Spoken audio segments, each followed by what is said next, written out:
नमस्कार बच्चों।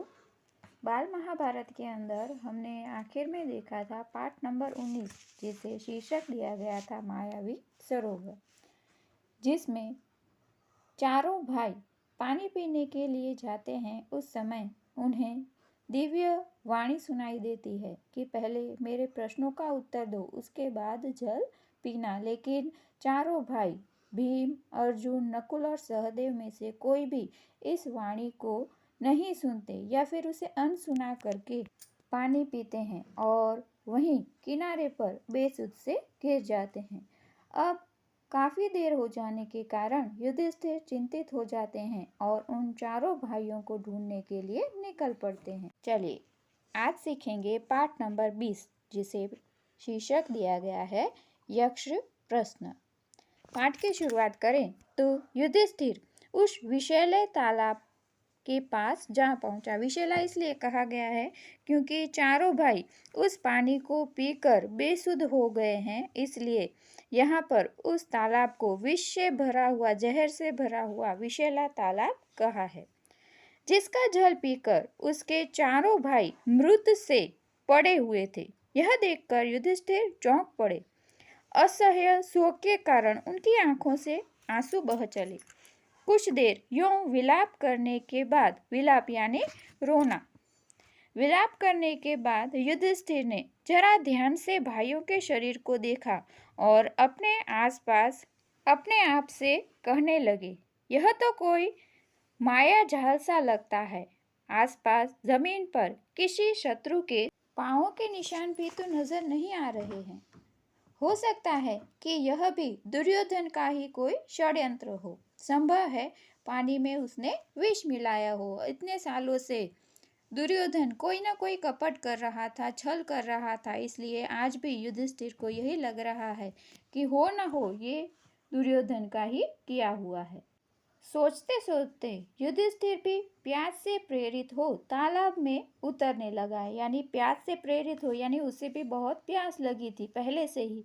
अब वो भी यही सोचते हैं कि मैं पहले तालाब में से पानी पी लूं। इतने में ही वाणी सुनाई दी। युधिष्ठिर ने ताड़ लिया कि कोई यक्ष बोल रहे हैं। उन्हें भी अपने भाइयों की तरह एक वाणी सुनाई देती है और उन्होंने ताड़ लिया यानी कि समझ गए कि हो ना हो ये कोई यक्ष ही बोल रहे हैं। उन्होंने बात मान ली और बोले, आप प्रश्न कर सकते हैं। यक्ष ने कई प्रश्न किए जिनके उत्तर युधिष्ठिर ने दिए। कुछ प्रश्न इस प्रकार हैं। प्रश्न, मनुष्य का साथ कौन देता है?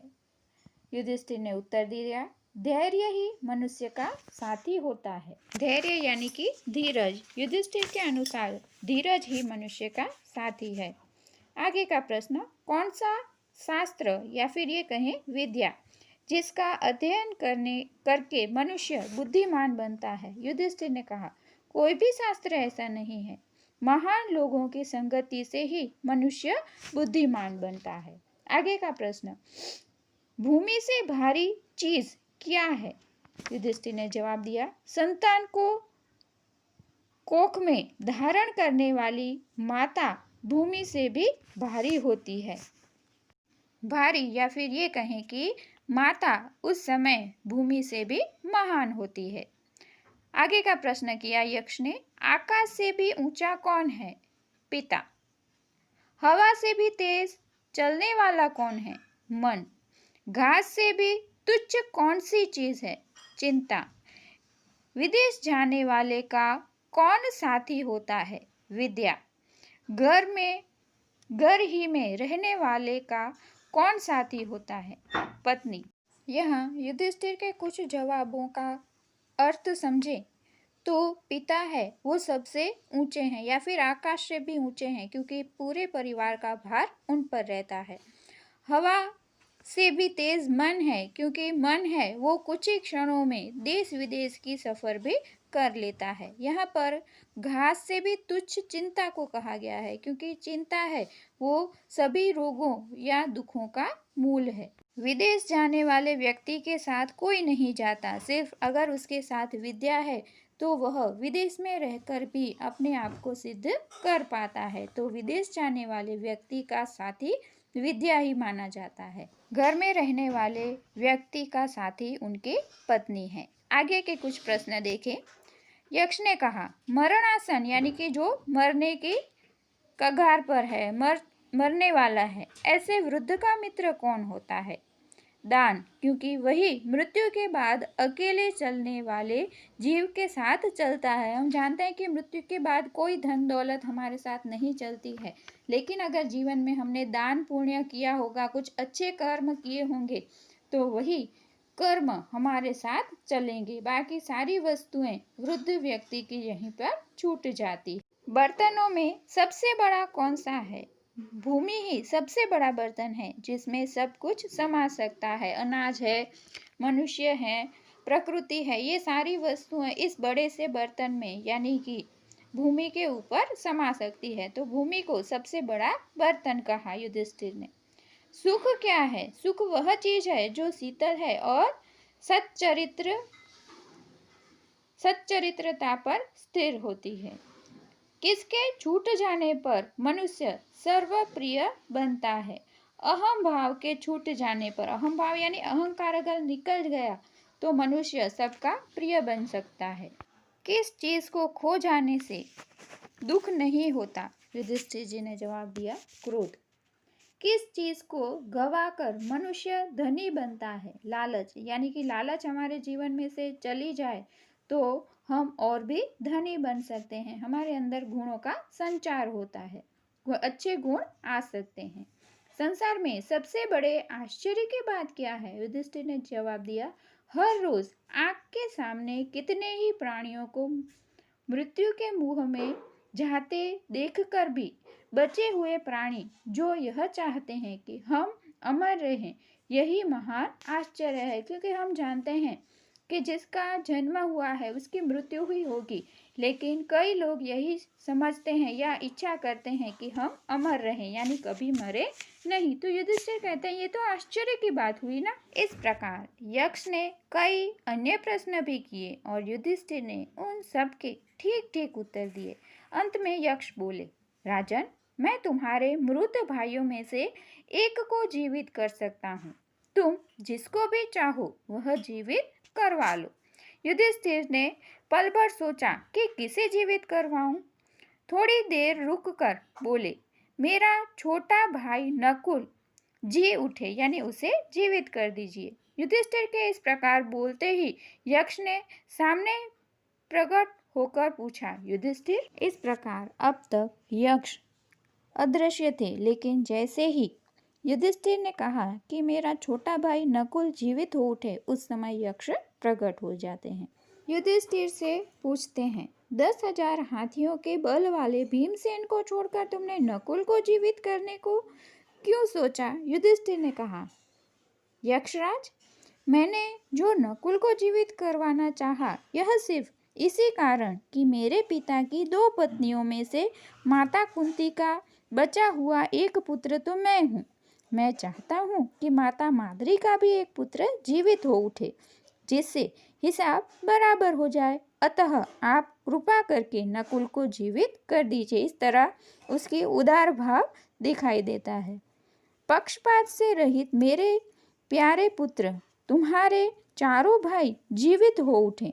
यक्ष ने वरदान दिया, यानी कि यक्ष ने देखा कि युधिष्ठिर के अंदर पक्षपात नहीं है, वो अपने भाइयों का ही नहीं सोचता, अपनी दूसरी माता के द्वारा जो उनके भाई हैं उनके बारे में भी सोचता है। इसलिए यक्ष प्रसन्न हो जाते हैं और उनके चारों भाइयों को जीवित करने का वरदान देते हैं। उन्होंने युधिष्ठिर के सद्गुणों से मुग्ध होकर उन्हें छाती से लगा लिया और आशीर्वाद देते हुए कहा, 12 वर्ष के वनवास की अवधि पूरी होने में अब थोड़े ही दिन बाकी रह गए हैं। 12 मास तक जो तुम्हें अज्ञातवास करना है वह भी सफलता से पूरा हो जाएगा। तुम्हें और तुम्हारे भाइयों को कोई भी नहीं पहचान सकेगा। तुम अपनी प्रतिज्ञा सफलता से पूरी करोगे। इतना कहकर धर्मदेव अंतर्ध्यान हो गए। धर्मदेव यानी कि यक्ष अब दिखाई देना बंद हो गए, पहले की तरह अदृश्य हो गए और उन्होंने इस प्रकार युधिष्ठिर से बात की। वनवास की कठिनाइयां पांडवों ने धीरज के साथ झेल ली।